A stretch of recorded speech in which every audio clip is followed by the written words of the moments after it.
Hello दोस्तों, आप सबका बहुत बहुत स्वागत है दोस्तों क्लास 12 की इस प्यारी प्यारी वीडियो में।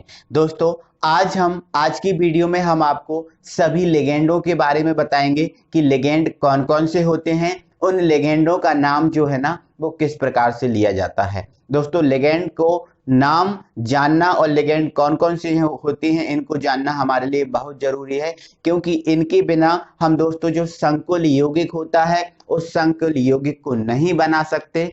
उसका हम जो IUPAC नाम होता है, जो हमारे लिए हम ऐसा कहें महा इम्पोर्टेंट क्वेश्चन होता है, हर साल एग्जाम में आता है, उसको हम नहीं कर पाएंगे, है ना।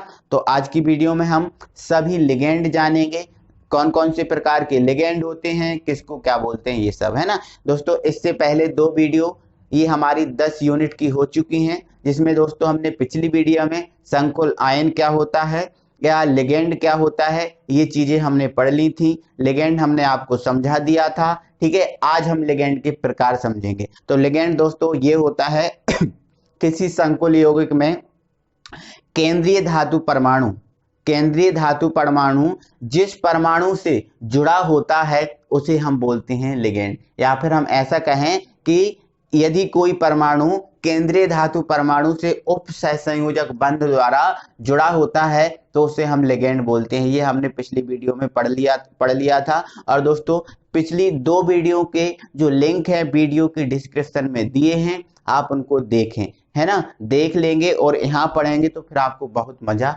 आने वाला है, ठीक है। तो दोस्तों आइए हम इसको स्टार्ट करते हैं। तो दोस्तों लेजेंड की अगर हम बात करें तो दोस्तों जो लेजेंड होता है वो लेजेंड 3 प्रकार का होता है। कितने प्रकार का? 3 प्रकार का। पहला है हमारा दोस्तों ऋणात्मक लेजेंड, दूसरा हमारा है धनात्मक लेजेंड और तीसरा हमारा है उदासीन लेजेंड। ये 3 प्रकार के लेजेंडों को हम आपको बताएंगे, जिनको आपको जानना बहुत बहुत बहुत जरूरी है, ठीक है। तो पहले दोस्तों हम आपसे बात करते हैं ऋणात्मक लेजेंड की। तो दोस्तों मैंने यहाँ पर कुछ ये ऋणात्मक, इसको मैं हटा दे रहा हूं। ऋणात्मक लेजेंड, ऋणात्मक लेजेंड ये ऋणात्मक लेजेंड हैं। पहले हम इन पे ही बात करेंगे। यहाँ पर हमने कुछ लेजेंडों को यहाँ पर आपको लिख दिया है, जो आपको स्क्रीन पे दिख रहे हैं। इन लेजेंडों को हम बताते हैं और नाम बताते हैं, ठीक है।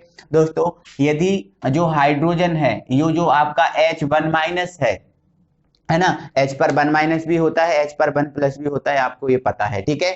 तो दोस्तों H को हम वैसे साधारणता बोलते हैं हाइड्रो। क्या बोलते हैं? हाइड्रो। लेकिन दोस्तों अगर जो H है वो लेजेंड रूप में आएगा तो इसे हम बोलेंगे हाइड्रेडो। ध्यान रखना है आपको, यदि लेजेंड रूप में आया तो हाइड्रेडो इसको बोलेंगे। Cl को दोस्तों वैसे हम क्लोरो बोलते हैं तो ऐसे भी हम क्लोरो बोलेंगे। Cl को क्लोरो, FCl पे 1- होता है, F1- को फ्लोरो बोलते हैं, Br1- को ब्रोमो बोलते हैं। और दोस्तों आपको इन पे उपस्थित चार्ज को याद रखना है। यदि इन पर उपस्थित चार्ज को आप याद नहीं रखेंगे तो आप ऑक्सीकरण अवस्था नहीं निकाल पाएंगे, है ना। तो ये चीज याद रखना। I पे 1- होता है, इसको आयोडो बोलते हैं। Cn पे 1- होता है, जिसको हम साइनो बोलते हैं। ये पलट जाए, मतलब Cn की जगह Nc हो जाए तो क्या हो जाएगा? इसको हम आइसोसाइनो बोलेंगे। Cn को साइनो और ये उल्टा हो जाए तो आइसोसाइनो। इसी प्रकार दोस्तों SCN 1- होता है, जिसको हम थायोसाइनो बोलते हैं। और यदि ये Cn आपस में पलट जाए और बन जाए SNC तो इसको हम बोलते हैं आइसोथायोसाइनो। इसके बाद दोस्तों जो OH1- होता है, इस OH- को वैसे हम हाइड्रोक्साइड बोलते हैं, लेकिन यहाँ पर यदि लेजेंड में यूज होगा तो इसको हम बोलेंगे हाइड्रोक्सो। क्या बोलेंगे? हाइड्रोक्सो। इस पर 1- होता है। CH3COO 1- होता है। साधारणतः इसको एसीटेट बोलते हैं, लेकिन लेजेंड रूप में इसको बोलेंगे हम एसीटेटो, है ना। NO2 पे 1- होता है, इसको हम बोलते हैं नाइट्रो। NO3 पे भी 1- होता है, इसको हम बोलते हैं नाइट्रेट। क्या बोलते हैं? नाइट्रेट। या फिर दोस्तों हम इसको नाइट्रेटो भी बोलते हैं, है ना, नाइट्रेटो। Any problem? ठीक है। अब इसके बाद दोस्तों यहाँ पर आ जाओ।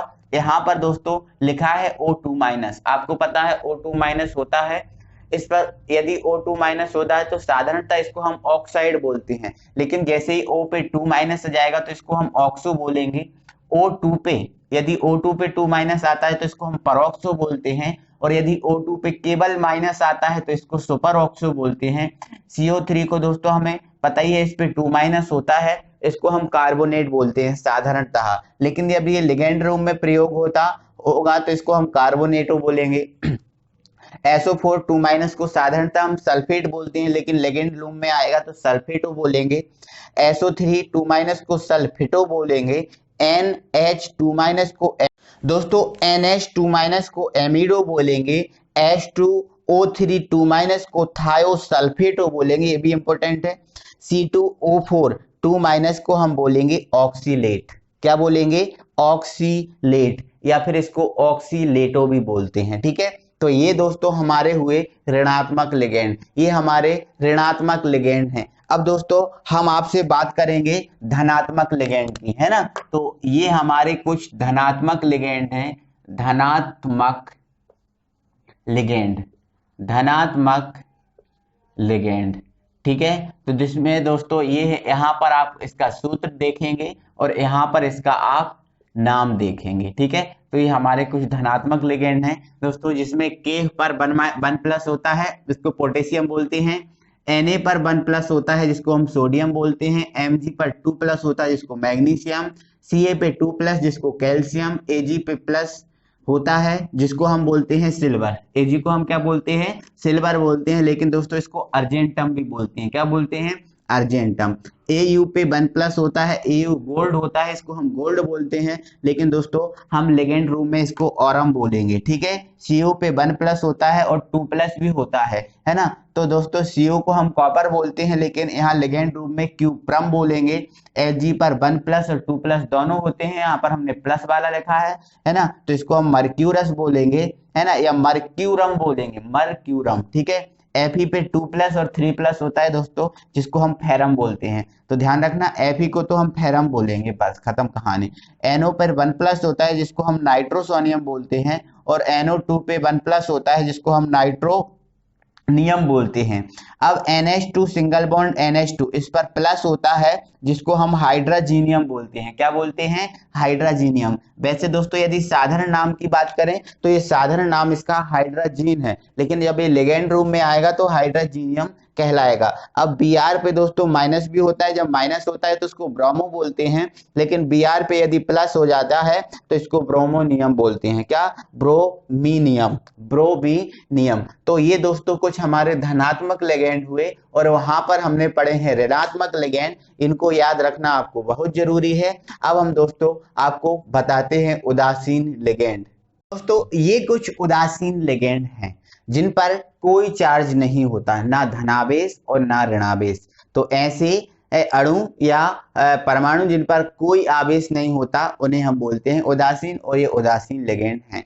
तो दोस्तों H2O वैसे तो जल होता है, लेकिन H2O का जब हम लिगेंड रूप में प्रयोग करेंगे तो इसको हम बोलेंगे एक्वा। ध्यान रखना, इस पर कोई चार्ज नहीं होता, मतलब इस पे चार्ज 0 होता है, ध्यान रखना। ठीक है, H2O को हम बोलते हैं एक्वा। NH3 को हम, वैसे तो अमोनिया गैस होती है, लेकिन लिगेंड रूप में इसको एमीन बोलेंगे, NH3 को एमीन। CO को दोस्तों हम बोलते हैं कार्बोनिल। NO को हम बोलते हैं नाइट्रोसिल। C2H5N, C2H5N ध्यान रखना, इंपॉर्टेंट है, इसको हम बोलते हैं प्रीडीन, और PH3 को हम क्या बोलते हैं? फास्फीन। ये हमारे उदासीन लिगेंड है, इन पर कोई आवेश नहीं होता। और दोस्तों एक उदासीन लिगेंड ये है एथिलीन डाईएमीन। तो दोस्तों डाईएमीन, एमीन का मतलब होता है दोस्तों N, एमीन का मतलब क्या होता है? N। अब डाईएमीन है, मतलब इसमें कितने एमीन हैं? 2 एमीन है। कितने एमीन है? 2 एमीन है। अब एथिलीन, एथिलीन है, तो देखो ये एथिलीन डाईएमीन, तो 2 एमीन मतलब एक N ये है और एक N ये है, 2 एमीन है। और एथिलीन, एथिलीन मतलब 2 कार्बन, तो देखो इसमें 2 कार्बन है ये है, और डाईएमीन है तो 2 नाइट्रोजन है। ठीक है, तो इसको H तो हम पता है क्यों लगाते हैं, H तो हम संतुलित करने के लिए लगाते हैं कार्बनिक यौगिकों में, है ना। तो तो ये एथिलीन डाइएमीन का फॉर्मूला है। तो आपको याद कैसे रखना है कि 2 CH2 और दोनों के साथ हमें क्या जोड़ना है, NH2 जोड़ना है। तो ये हमारा बन जाएगा एथिलीन डाइएमीन, है ना। क्या बोला मैंने, 2 CH2 और उनके दोनों तरफ हमें क्या जोड़ना है, NH2। तो हमारा एथिलीन डाइएमीन बन जाएगा, जिसको हम शॉर्ट फॉर्म में बोलते हैं EN। अगर EN लिखा आ गया तो मतलब ये क्या है, उसका एथिलीन डाइएमीन है। तो ये दोस्तों उदासीन लिगेंड है, ये हमने पढ़े उदासीन लिगेंड। अब दोस्तों कुछ बड़े बड़े ऋणात्मक 2 लिगेंड रह गए थे, उनको मैं बता दे रहा हूं। ठीक है दोस्तों, ये है हमारा ethylene diamine tetra acetate. Ethylene diamine tetra acetate, ethylene का E, डाई का D, टेट्रा का T और एसीटेटो का A, मतलब EDTA। EDTA आपने सुना ही होगा। तो एथिलीन डाइएमीन टेट्रा एसीटेटो EDTA का फुल फॉर्म है, और एथिलीन डाइएमीन टेट्रा एसीटेटो का ये फॉर्मूला है। देखो एथिलीन मतलब 2 कार्बन, तो ये बिल्कुल 2 कार्बन है। डाइएमीन, डाइएमीन मतलब कितने नाइट्रोजन, 2 नाइट्रोजन, तो 1 नाइट्रोजन और 1 नाइट्रोजन ये है। अब टेट्रा, टेट्रा का मतलब दोस्तों 4 होता है। कितना होता है, 4। एक आपको बात बता दे रहा हूं, एक को बोलते हैं मोनो, 2 को बोलते हैं डाई, 3 को बोलते हैं ट्राई, 4 को बोलते हैं टेट्रा, 5 को बोलते हैं पेंटा, 6 को बोलते हैं हेक्सा, 7 को बोलते हैं हेप्टा, 8 को बोलते हैं ऑक्टा, 9 को बोलते हैं नॉन्टा और 10 को बोलते हैं डेक्टा। ये चीजें आपको बता दे रहा हूं।